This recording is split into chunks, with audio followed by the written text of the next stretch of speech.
প্রিয় বন্ধুরা, ইউটিউব বাংলা চ্যানেলে আপনাদের প্রত্যেককে স্বাগত। আজকের এই ভিডিওর মাধ্যমে আমি আপনাদের সাথে শেয়ার করব DElEd part one session 2024-26 final পরীক্ষার কথা মাথায় রেখে চাইল্ড স্টাডিজ বিষয়ের উপর সাজেশন। এই সাজেশনটি আমি তৈরি করেছি বিগত 10 বছরের ডিএলএড পার্ট অন ফাইনাল পরীক্ষায় আসা প্রশ্নপত্রের উপর ভিত্তি করে। আমি যে সাজেশনটি আপনাদের সাথে শেয়ার করছি, এই সাজেশনটি বাজারে কোনো বইয়ে বা কোনো ইউটিউব চ্যানেলে কিন্তু আপনারা পাবেন না। অনেক ইউটিউব চ্যানেল রয়েছে আমার এই ভিডিওগুলোকে কপি করে প্রশ্নগুলোকে তারা খাতায় নোট করে পরবর্তীতে কিন্তু ভিডিও আকারে শেয়ার করছে, আমি কিন্তু সেটা ইউটিউবে দেখতে পাই। আমার দেওয়া সাজেশন থেকে কি পরিমাণে প্রশ্ন প্রতি বছর কমন আসে সে বিষয়টি যদি আপনারা দেখতে চান, তাহলে বিগত বছরের সাজেশন এবং সেই বছরের প্রশ্ন মিলিয়ে দেখবেন যে আমার দেওয়া সাজেশন থেকে হুবহু সমস্ত প্রশ্নই কমন এসেছে। আশা রাখি এবছরও কিন্তু আপনারা ঠিক তেমন ভাবেই কমন পাবেন। তো চলুন এবারে মূল আলোচনায় যাওয়া যাক। ডিএলএড পার্ট ওয়ানে আপনাদের 5টি বিষয়ে রিটেন এক্সাম দিতে হবে। Child studies, language on Bangla, language to English, mathematics এবং এনভায়রনমেন্টাল সায়েন্স। আজকে আমি শেয়ার করব চাইল্ড স্টাডিজ বিষয় থেকে সাজেশন।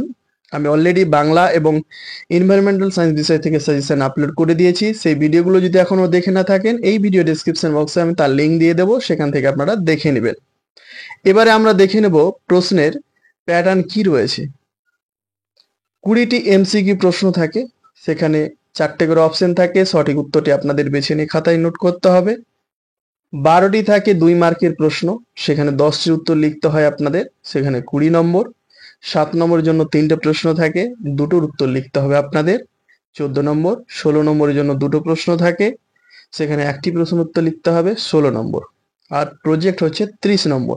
তো টোটাল রিটেন আপনাদের দিতে হবে 70 নম্বর, 30 নম্বর প্রজেক্ট, টোটাল 100 নম্বর রয়েছে চাইল্ড স্টাডিজ বিষয় থেকে। এবারে আপনাদের বলি যে 1 নম্বরের জন্য যে এমসিকিউ প্রশ্নগুলো রয়েছে সেই প্রশ্নের কিন্তু সাজেশন করা সম্ভব নয়। তারপরে আমি প্রতিটি বিষয়ের অধ্যায়ভিত্তিক গুরুত্বপূর্ণ প্রশ্নগুলো কিন্তু আপনাদের সাথে শেয়ার করে থাকি।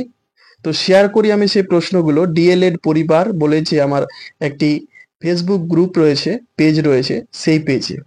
তো সেই পেজটি আপনারা কোথায় পাবেন? পেজটিকে আপনারা ফেসবুকে গিয়ে লিখবেন ডিএলএড পরিবার, লিখে কিন্তু পেজটি পেয়ে যাবেন। দিয়ে সেখানে আপনারা ফলো করে দিতে পারেন। এখানে কিন্তু ফলোয়ার্স প্রায় রয়েছে 2800 জন ফলোয়ার্স রয়েছে। এছাড়া এই ভিডিও ডেসক্রিপশন বক্সে আমি এই পেজের লিঙ্ক দিয়ে রাখবো, সেই লিঙ্কে ক্লিক করেও কিন্তু এই পেজে জয়েন হয়ে যেতে পারেন। এখানে আমি এমসিকিউ এবং এসিকিউ প্রশ্নের উত্তরগুলো শেয়ার করে থাকি। এবার আসি 2 নম্বরের জন্য প্রশ্ন। 2 নম্বরের জন্য আমি এখানে মোট 28টি প্রশ্ন দিয়েছি। এর মধ্যে আপনারা মিনিমাম 6টি প্রশ্ন কমন পাবেন। তো প্রশ্নগুলো রয়েছে, কোহেলবার্গের নৈতিক বিকাশের পর্যায়গুলি কি? ভীষণ গুরুত্বপূর্ণ প্রশ্ন, 2020-22, 21-23 প্রশ্নটি পরীক্ষায় এসেছিল। তারপর রয়েছে ভাষা ও বচনের মধ্যে দুটি পার্থক্য লিখুন। প্রশ্নটি 3 বার এসেছে। এরপর রয়েছে বহু ভাষাভাষী শ্রেণীকক্ষ বলতে আপনি কি বোঝেন? ভীষণ গুরুত্বপূর্ণ একটি প্রশ্ন। তারপর রয়েছে মনোযোগের যে কোনো 4টি ব্যক্তিগত নির্ধারকের নাম কি?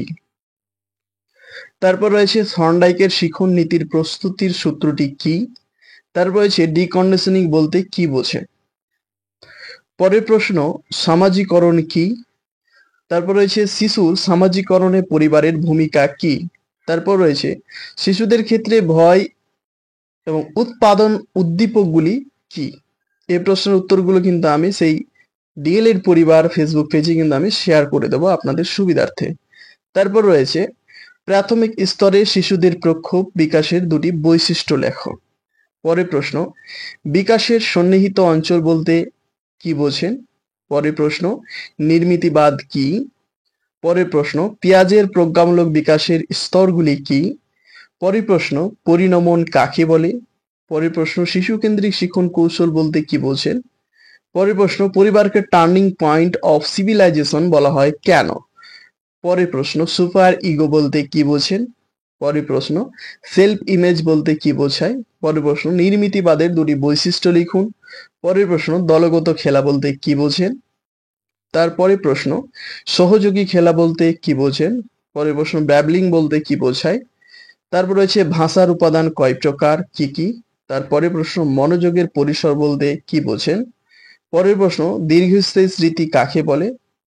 তারপর রয়েছে শিখন বলতে কি বোঝেন? এবং সর্বশেষ 2 মার্কের যে প্রশ্নটি রয়েছে, স্ক্যানের সক্রিয় অনুবর্তনের যে কোনো দুটি বৈশিষ্ট্য উল্লেখ করুন। এরপরে রয়েছে 7 এবং 16 নম্বরের জন্য প্রশ্ন। 7 এবং 16 নম্বরের জন্য আমি এখানে প্রশ্ন সংখ্যা একটু বেশি দিয়েছি, মোট 14টি প্রশ্ন রয়েছে। এই 14টি প্রশ্নের মধ্যে আপনারা 100% 7 এবং 16 নম্বরের সবগুলোই প্রশ্ন কমন পাবেন।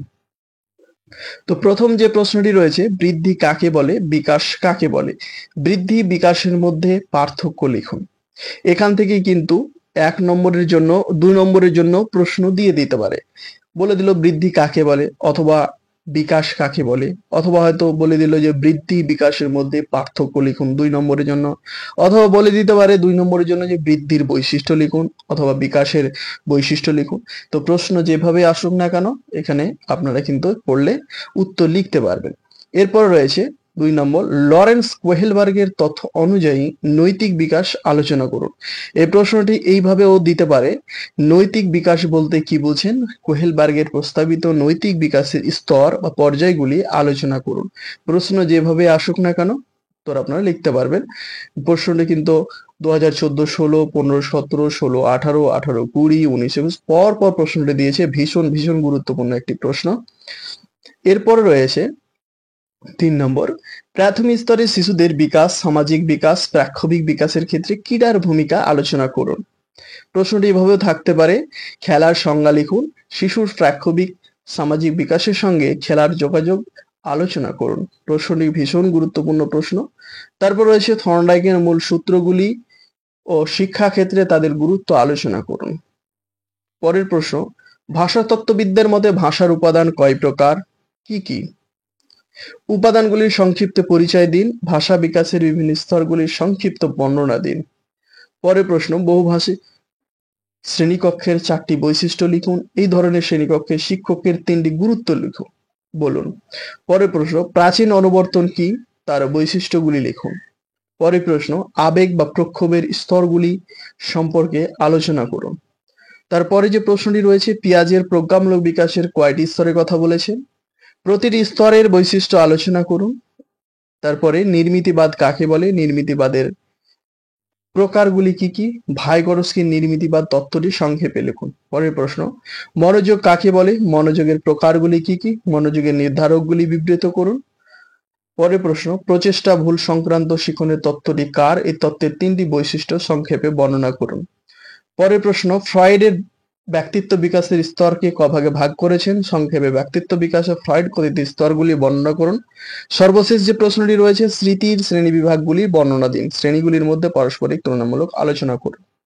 তো আজকের মতো ভিডিওটি এ পর্যন্তই। আজকের এই ভিডিওটি যদি আপনাদের ভালো লাগে, অবশ্যই ভিডিওতে একটি লাইক করবেন, আপনাদের মতামত কমেন্ট বক্সে জানাবেন। চ্যানেলটিকে সাবস্ক্রাইব করে না থাকলে অবশ্যই সাবস্ক্রাইব করে দিয়ে পাশে থাকা ঘন্টা বেল আইকনটিকে দাবিয়ে রাখুন। তাহলে পরবর্তীতে যখন ভিডিও আপলোড করব তার নোটিফিকেশন আপনাদের কাছে পৌঁছে যাবে সবার আগে।